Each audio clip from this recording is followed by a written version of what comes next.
درنوردونکو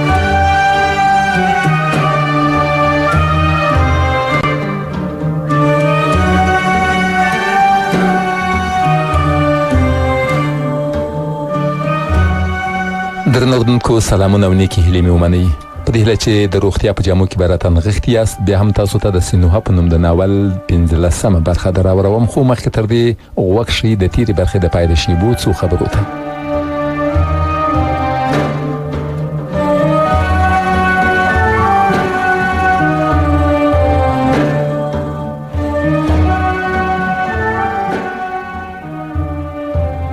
پرموب چې پوه شو د هغه سرتیري د خبریانو له نارو او چغو او د هغوی د نیزو او زغرو له برېښنا ویرېدلي دي، نو نارې یې کړې: ای د مصر او سوریې نارینه وو او ای تور پوستو چې د مصر د لښکر یو برخه یاست، له دغو نارو سرو مه ویرېږئ. دغه نارې تاسې ته زیان نشي در رسولی او پوه شئ چې د خبري سپایانو شمېر هم ډېر نه دی. دغه کېږدۍ چې تاسو یې ګورئ دا د دوی د ښځو او ماشومانو ځای دی او د هغه لوګي د دې څرګندونه کوي چې خواړه پخوي. خواړه که تاسې مېړانه وکړئ نن شپه به د هغوی خواړه وخورئ او د خبریانو ښځې به ستاسې وي ستاسې. زه هم لکه وږی تمسا داسې شوی یم او غواړم جنګ ډېر ژر زموږ په ګټه پای ته ورسیږي چې وکړای شم د هغوی خواړه وخورم. خیر تر دې وړاندې چې هورمهوب د حملې امر وکړي، خبري سپایانو چې سختې چغې وهلې پر موږ حمله وکړه او ما لیدل چې د هغوی سرتیري تر موږ ډېر دي. کله چې زموږ نیزه لرونکو ولیدل چې هغه ویرونکي سرتیري رانږدې کېږي نو شاته یې وکتل او ما هم د هغوی په شان شاته وکتل چې پوه شم له کومې لارې تښتېدلی شم. خو زموږ تر شا یوازیني افسران ول چې په خپلو مترکو یې ډبرې تړلې وې او هغه یې ښورولې. د دوی تورې هم برېښېدلې او زموږ سرتیري پوهېدل چې د تېښتې لاره نشته. پر دې سربیره ټول وږي او تږي وو او فکر یې کاوه چې که وتښتي خبري سرتیري به په بیړه ور ورسیږي او هغوی به قتل عام کړي.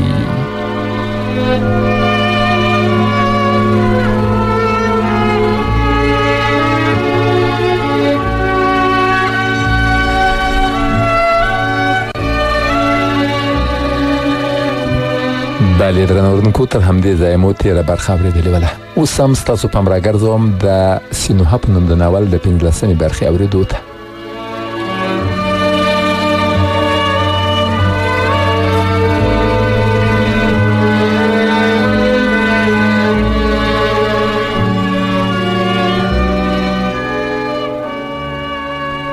خیر وروسته له ټول شجاعت سره ژوندي پاتې کسان وتښتېدل چې روغ ووځي. هر خبري سرتیری به چې ووژل شو پلټل کېده به او زموږ سرتیرو به هر هغه شی ترې اخیست چې د استفادې وړ به و. دوی به د مړیو یو لاس هم ترې غوڅاوه چې له جنګ وروسته یې د مصریانو په کمپ کې د لښکر د مشر د مقام پر وړاندې یو پر بل واچوي. له دې وروسته چې پوه شول خبریانو ماته خوړلې ده او نور مقاومت نشي کولی نو زموږ پر سرتیرو د سړي وژنې غوسه برلاسې شوه او هر ژوی به یې واژه. ان د کوچنیانو مازغه یې په ګورز باد کړل. زموږ د سرتیرو څخه ان غواګانې اسونه او پسونه هم خوندي نه ول، تر دې پورې چې هورمهوب د جګړې د بندولو امر وکړ او ویل چې هغه کسان دې نور نه وژل کېږي چې له جګړې څخه ژوندي پاتې دي. نوموړي وویل چې ژوندي پاتې کسان دي اسیران او خرڅ کړای شي. زما خره د جنګ تر پایه پورې اخوا او دېخوا منډې وهلې او ترپېده. ما په ډېرې سختۍ سره ځان پرې ټینګ کړی و چې پر ځمکه ونه لوېږم. بالاخره زموږ یوه سرتیري د خپلې نیزې په لاس د خره وربوس ته ګزار ورکړ، هغه یې کرار کړ او زه ترې راکوز شوم. سرتیرو چې پر دغه ورځ زه ولیدلم چې خره زه کړولی یم نو له هغه وروسته یې پر ما ابن الحمار نوم کېښود. په داسې حال کې چې زموږ سرتیرو د پسونو، اسانو او غواګانو د ټولولو او خبري قبایلو د شیانو د لوټلو او د هغوی د ښځو د ضبطولو پال کې ول. ما د جنګ په میدان کې له یو شمېر سرتیرو سره د ټپیانو معالجه کوله او کله چې شپه راغله ما د لارې یوې او بلې خواته د بلو ورونو په رڼا کې د ټپیانو درملنې ته دوام ورکړ. د خبري سرتیرو ګرزونو، نیزو او تورو زموږ یو شمېر سرتیري سخت ژوبل کړي ول او ما باید د هغوی د معالجې لپاره هڅه او بیړه کړې وای. په داسې حال کې چې زموږ ټپیان د سختو دردونو له امله ځورېدل، د کمپ له شاوخوا ساندې تر غوږو کېدلې. دا د هغو ښځو ساندې او نارې وې چې زموږ سرتیرو هغه په خپلو کې سره ویشلې او له هغوی استفاده کوله. کله کله به اړ شوم د یوه ټپي د سر او وښتی پستوکی بیرته د هغه پر سر ور وګنډم. کله به مې د بل سرتیري کلمې د هغه په خېټه کې ځایولې او کله به مې ورګنډله. کله چې به مې کتل د یوه ټپي د رغېدو هیله نشته نو په رګونو کې به مې ډېر اپیم وردننه ایستل او د اوربشو ډېری اوبه یعنې د بیرو اوبه به مې پرې وڅښلې چې د درد له احساسه پرته مړ شي. ما یوازې د مصري سرتیرو معالجه نه کوله بلکې د زړه سپي له امله مې خبري سرتیري هم معالجه کول. ما چې کله د څو خبري سرتیرو ټپونه ور وتړل په دې وخت کې د هغوی د ښځو چیغې پورته شوې او دوی غږونه واورېدل. پر دغو ښځو باندې زموږ سرتیرو تیری کړی و. دغو ټپیانو هغه پټۍ بیرته لرې کړلې چې ما یې پر زخمونو ورتړلې وې، نو ځکه وینې تېرولې او د ډېرې وینې له بیعده څو شېبې وروسته مړه شول.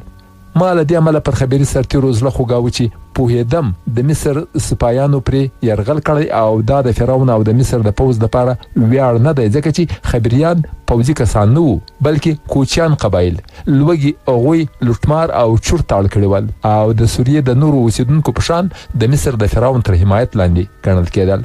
د خواشینۍ یوه خبره دا وه چې کتل مې ټول خبري سرتیري په سترګو معیوب او ما پکې یو کس ونه موند چې روغې سترګې ولري. ورسره تجوته شوه چې د هغوی په منځ کې د سترګو ساري ناروغي خپره شوې وه او ټول پرې اخته ول. پر دغه شپه ټولو سرتیرو استراحت وکړ او یوازې ساتونکي ویښ ول، ځکه چې دا ویره وه چې کېدای شي تښتېدلي خبریان بیا پر موږ حمله وکړي. خو خاصه پیښه ونه شوه. زه تر سهاره پورې د ټپیانو په درملنه بوخت وم او سهار چې کله هورمهوب له خوبه راویښ شو پوه شو چې تر سهاره ویښ وم. وروسته یې ور وغوښتلم او راته ویل چې پرون مې ولیدل چې ته له وسلې پرته په ډېرې زړورتیا سره د جنګ ډګر ته ننوتې، خو باید درته ووایم چې د جنګ په ډګر کې د یوه ډاکټر دنده له جنګه وروسته پیلېږي او ضروري نه ده چې هغه ځان له کړکېچ سره مخامخ کړي. له دې وروسته هر ځل چې جنګ ته ځو ته استراحت وکړه تر دې چې جنګ پای ته ورسېږي او له هغه وروسته د ټپیانو معالجه پیل کړه. له دې امله چې ډېر ستړی وم هورمهوب د زرو یو امیل راکړ او راته ویل چې دا ستا د پروني زړورتیا او بېګانۍ بېخوبۍ انعام دی، خو اوس ولاړ شه او ویده شه. سره له دې چې ستړی وم احساس مې نه کاوه چې ویده به شم. کله چې د سهار لمر راوخیږي د سړي له سترګو خوب کډه کوي. کله چې مې له هورمهوب سره ولیدل نو مې ورته وویل چې پرون مې ولیدې چې د سرتیرو په مخ کې پرله پسې جنګېږي، سره له دې چې ټول ځواکونه تا ته متوجه ول او ټول پوهېدل چې ته د مصري پوځ قومندان یې، بیا هم په تا یو غشی ونه لګېد. هورمهوب وویل د دې لپاره چې زما باز تل زما پر سر الوت کوي او تل مې له خطره ساتي، نو هیڅ کله به غشی پر ما ونه لګېږي او د دښمن هیڅ سرتیری به ونه کړی شي چې ما په غشي یا نیزې ووهي. له همدې کبله کله چې زه د نورو له نظره یو زړور کس ګڼل کېږم د غرور او خوښۍ احساس نه کوم. دا د دې لپاره چې زه پوهېږم عمره زړور هم نه یم چې نور یې تصور کوي. که زما پر ځای بل هر څوک وي همداسې مېړانه کولی شي او زه د دې لپاره د سرتیرو پر وړاندې حرکت کوم او جنګېږم چې مصري سرتیري له جنګ سره عادت وکړي. دا 40 کاله کېږي چې مصریان نه دي جنګېدلي او پرله پسې سولې په هغوی کې د جنګ غوښتنې عادتونه له منځه وړي دي. خو کله چې زما سرتیري وروزل شول او عادت یې وکړ چې نور به له دښمنه نه بیریږي، نو زه به هم د مصر د نورو لښکرمشرانو په شان په روان تخ کې کینم او د جبهې په وروستۍ برخه کې به پاتې کېږم او جګړه به کنټرولوم. ومې ویل هورمهوب دا څنګه کېدای شي چې ستا په سر الوتونکی باز وکړای شي چې تا د غشو تورو نیزو او ګروزونو له تاوانه وساتي؟ هورمهوب وویل زه تصور نه کوم چې زما ساتونکی دی همدا باز وي، بلکې دغه باز هغه نښه ده چې ما ته ښیي چې تر هغه چې زما وخت نه وي راغلی زه به ونه وژل شم. نو ځکه خو داسې دلیل نشته چې زه وډار شم. زه پوهېږم چې انسان یو ځل مري او داسې څوک به نه وي چې 2 ځله ووژل شي، نو باید د داسې پیښې په اړه چې یو ځل پیښېږي ټول عمر ونه ډار شو. له همدې امله ویره نه پرېږدم چې زړه ته مې لاره وکړي. زه چې نه ډارېږم مرګ هم زما لوري ته نه راځي. تر هغې ورځې چې زما وار نه وي راغلی او پر دغه ورځ که زړور وم یا وډار شم بیا به هم مړ شم. پوه شوم چې هورمهوب څنګه خبره کوي او د دې چارې علت چې مرګ د هغه لوري ته نه ورځي دا دی چې دی جرأت لري او بختور سرتیری هغه وي چې جرأت ولري او د هغو طالع هم د دوی همدا جرأت دی. هغه سرتیری چې جرأت نه لري طالع هم نه لري او په جنګ کې به لومړنی کس وي چې وژل کېږي. د لوټمار او د خپلو امیلونو او میرمنو د ترلاسه کولو ارمان به بلې دنیا ته یوسي. له هغه وروسته زه له هورمهوب څخه جلا شوم او ولاړم چې لږ ویده شم. ورځ نه وه نیمایي شوې چې له خوبه پاڅېدم. ومې لیدل چې زموږ سرتیري ساتیري کوي او د نښو په ویشتلو بوخت دي. د دوی نښې د خبریانو هغه سرتیري ول چې علاج یې نه کېده او دوی پوهېدل چې دغه سرتیري د مریتوب لپاره هم نه پکارېږي، نو هغه خرڅولی هم نه شو. پر دغه ورځ او په بله شپه زموږ سرتیرو له خبري ښځو سره ساتیري کول او څو میرمنو د دې لپاره چې زموږ د سرتیرو لاس ته ورنشي په خپلو اوږدو څڼو یې ځانونه ووژل. پر درېیمه شپه د هغوی مصري او خبري سرتیرو د مړیو بویونه چې په بیدیا کې پراته ول د زغملو وړ نه ول او تر سهاره مو د شغالانو وګیدړانو له شور ماشوره خوب ونه کړ چې د مړو په خوړلو لګیا ول.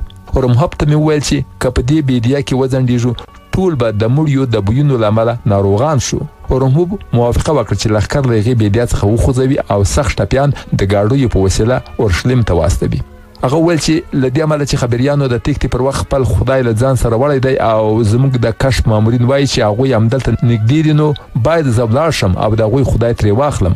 پر بله ورځ د دې وروسته چې سخت ټپیان مو اورشلیم ته وخوځول، هورمهوب له یو شمېر ګړندیو ګاډیو سره حرکت وکړ او زه یې هم له ځان سره کېنولم او ویې ویل چې غواړم تا په خپل جنګ کې شریک کړم چې پوه شې څنګه د پاتې خبریانو پوزه په خاورو ورموښم.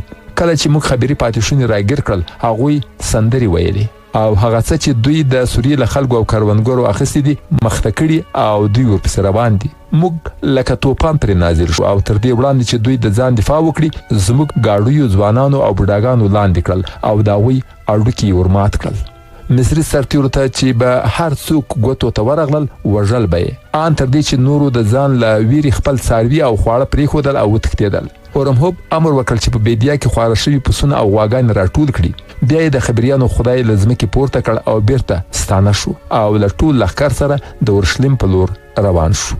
هورمهوب په لومړي تمځای کې د خبریانو خدای د سرتیرو پر وړاندې ټوټه ټوټه کړ او سرتیرو خوشحالي کولې ځکه چې پوهېدل نور خبریان خدای نه لري او تر بل هر وخت ډیر بېوزله شوي دي. تر هغه ځایه چې زما یادېږي خبریانو خپل خدای چې له لرګي جوړ شوی و یهود یا یوها باله. کله چې زه اورشلیم ته ننوتم حیران شوم چې ولې ډیر شمېر هغه سرتیري چې ما یې درننه کړې وه مړه شوي دي، په داسې حال کې چې پوهېدم د هغوی ټپونه خطرناک هم نه دي او روغ به شي.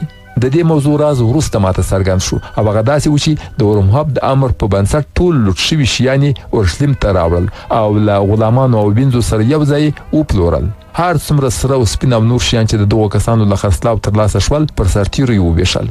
له دې کبله چې یو شمېر سرتیري مړه شوي ول نو د ژوندیو سرتیرو ونډه ډیره شوې وه.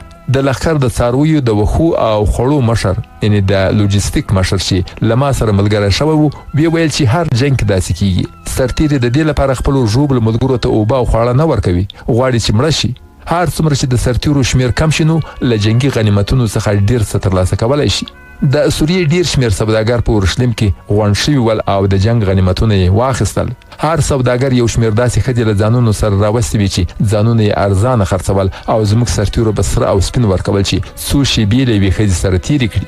له سهاره تر بېګا او له بېګا تر سهاره په اورشلیم کې د تنبور، دایرې، سورنۍ او تبلیغ غږونه اورېدل کېدل او شراب څښل کېدل.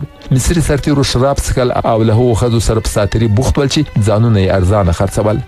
کله خو به د نشه یي سپایانو ترمنځ سخت جنګ هم ونښت، یو د بل په سینو او خېټو کې به یې چړې ومنډلې او پر ګروزونو به یې یو د بل ککرۍ ورماتې کړي.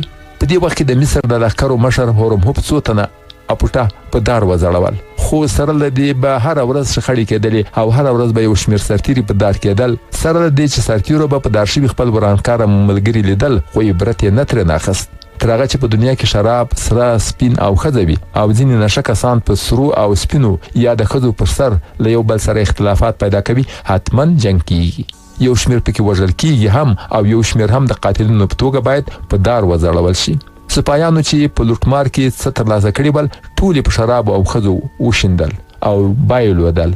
مصري افسرانو هم د سرتیرو په شان خپلې ونډې په شرابو او ښځو ولګولې، خو په دې توپیر چې افسرانو به له هغو ښځو سره لیوالتیا نه درلوده چې ځانونه ارزانه خرڅوي. دوی به هغه ښځې خوښولې چې ځانونه به یې ګرانه خرڅول، ځکه هر څومره چې ښځه ښایسته وي نو بیه یې هم ډیره وي. د پوځ په افسرانو کې یوازې هورمهوب و چې ښځو ته یې توجه نه کوله. زه د هغه دې کلک هوډ او پاکې لمنې ته حیران شوم. په داسې حال کې چې هورمهوب ځوان او ښکلی و او هره ښځه که ګران بیه او یا ارزان بیه وه په ډېرې خوښۍ د ده خور کېدله. هورمهوب له لوټل شوو شیانو او مریانو استفاده ونه کړله او په بدل کې له سوداګرو څخه خپله ونډه واخیسته. د استفاده په دې ډول و چې کله معاملې ختمې شوې او سوداګرو مریان او نور توکي وړل نو هورمهوب ورته وویل چې هر سوداګر باید د پیرودلو توکو لسمه برخه د امنیت د ساتلو د بیې په توګه دته ورکړي. هورمهوب سوداګرو ته وویل چې په ټول هغه وخت کې چې تاسو معاملې کولې یوه سرتیري یا د ښار اوسیدونکو جرأت ونه کړ چې ستاسو شیانو یا مالونو ته لاس وروړي، ځکه چې زه شپه ورځ ځیر وم چې څوک ستاسې سره او سپین او مریان غلا نه کړي. که زه نه وای تاسې له دې ځایه خپله شتمني او مریان نه شوی لیږدولی، بلکې مستو او خونړیو سرتیرو تاسې هم وژلی سوای.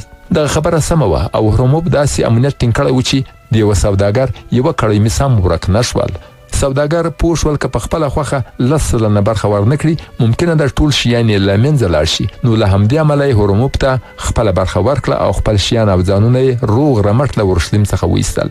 د جګړې له پای ته رسیدو سره زما دنده هم پای ته ورسېده. نو هرموب ته ورغلم چې له هغه سره خدای پاماني وکړم او ازمیر ته ستون شم. هرموب د خدای پاماني په وخت کې ماته وویل چې پرون له یو پاپریس یا مصري کاغذ سره د فرعون له لوري یو قاصد راغی او فرعون په دې لیک کې ملامت کړی یم چې ولې مې وینه بیولې او خبریان مې ولې وژلي دي. زه غواړم فرعون ته ووایم چې د چې خپل خدای ته سندرې ویلې او تصور کوي چې مصر او سوریه په مینې سوله غوښتنې او له خپلو امنویانو سره په محبت اداره کولی شي. په یوه کلي او بانډې د خبریانو حمله نه ده لیدلې.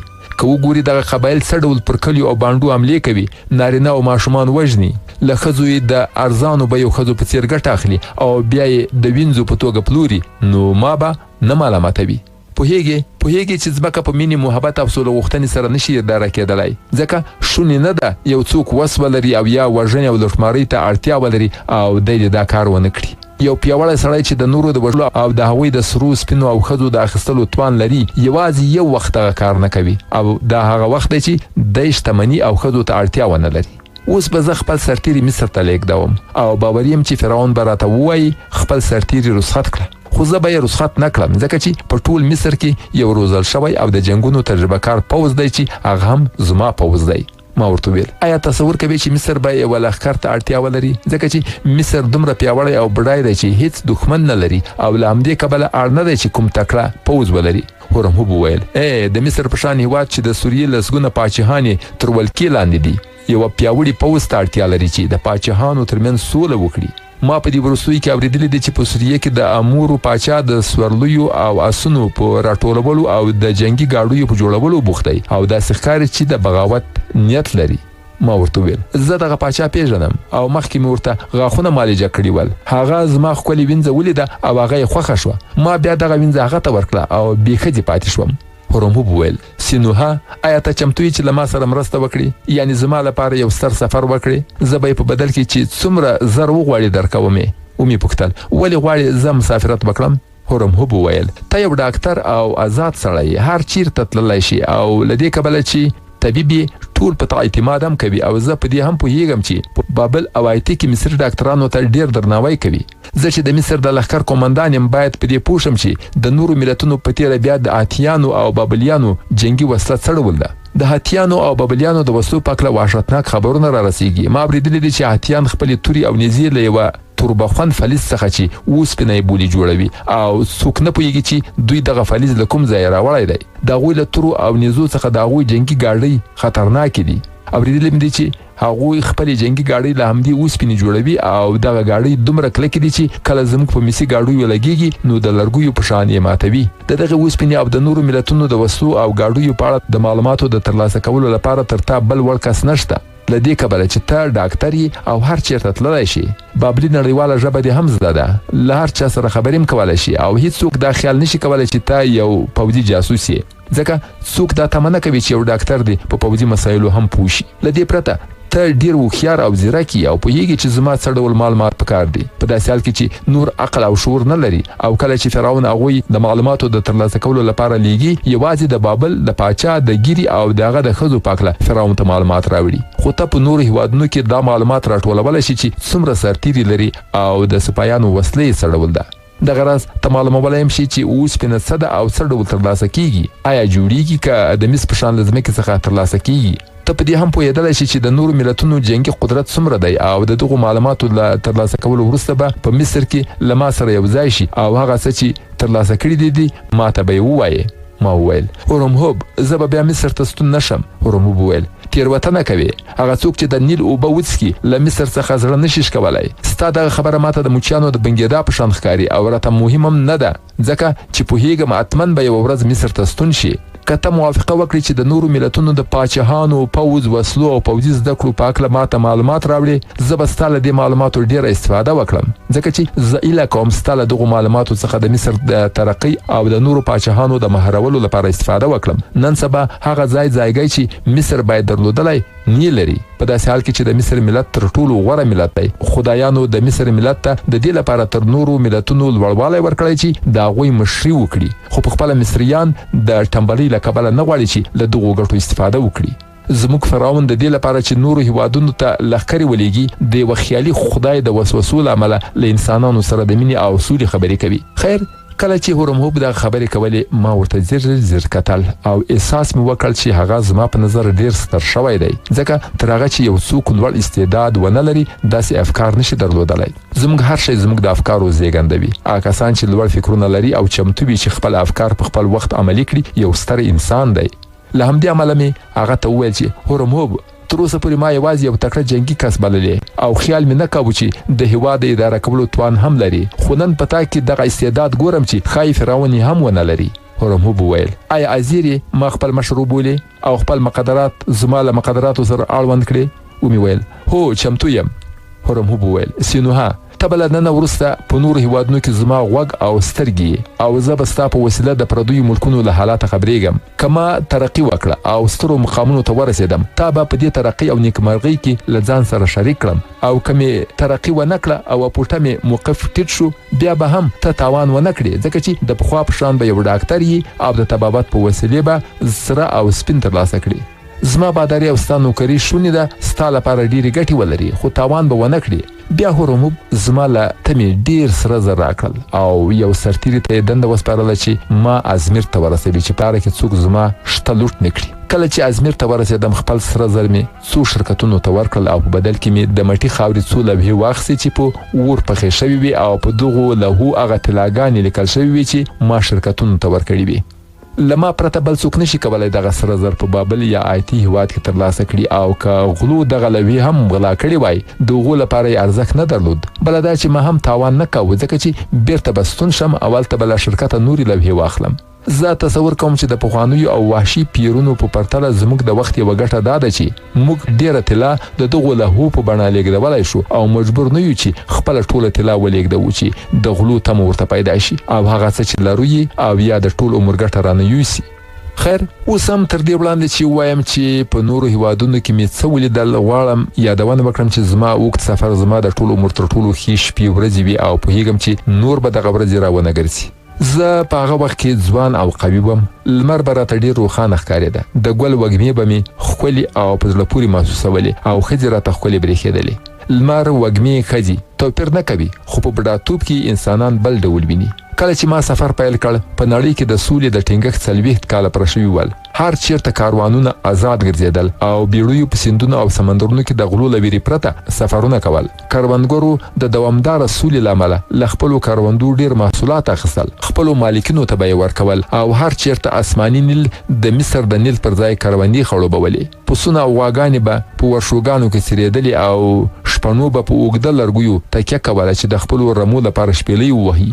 د انګورو له تاکونو ډیر محصولات ترلاسه کېدل او د میوې ونې ترې لاندې کږېدلې. له ټولو معبدونو د لوګیو ستنې اسمانونو ته ختلې ځکه چې په ټولو معبدونو کې پسونه او غوایان قرباني کېدل. هر شي خپل عادي بهیر کج کاوه. شتمن کال په کال شتمن کېدل او بېوزلي نور هم بېوزله کېدل ځکه چې خدایانو همداسې ټاکلې وه چې هر کال دې د شتمنو شتمني زیاته شي او بېوزله دې هر کال تر تیر کال بېوزله شي.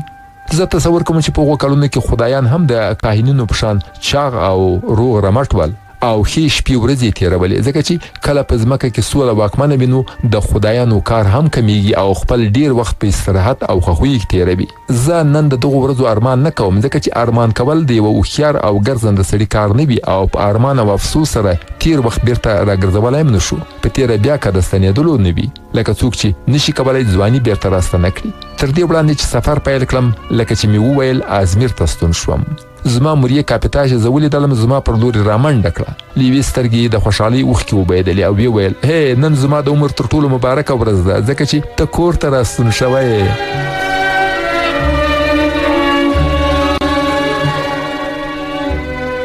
بلې درنو اوریدونکو دا وه د سینوها په نوم د ناول 15مه برخه چې تاسو ته مو تر دې ځایه در واوروله. بله برخه سبا در راوړم انشاءالله. تر هغو مو په لویه بخښونکي رب العالمین سپارم. پاک عالم مل روغ جوړ خوشحاله او بریالي اوسئ. ښه شپه.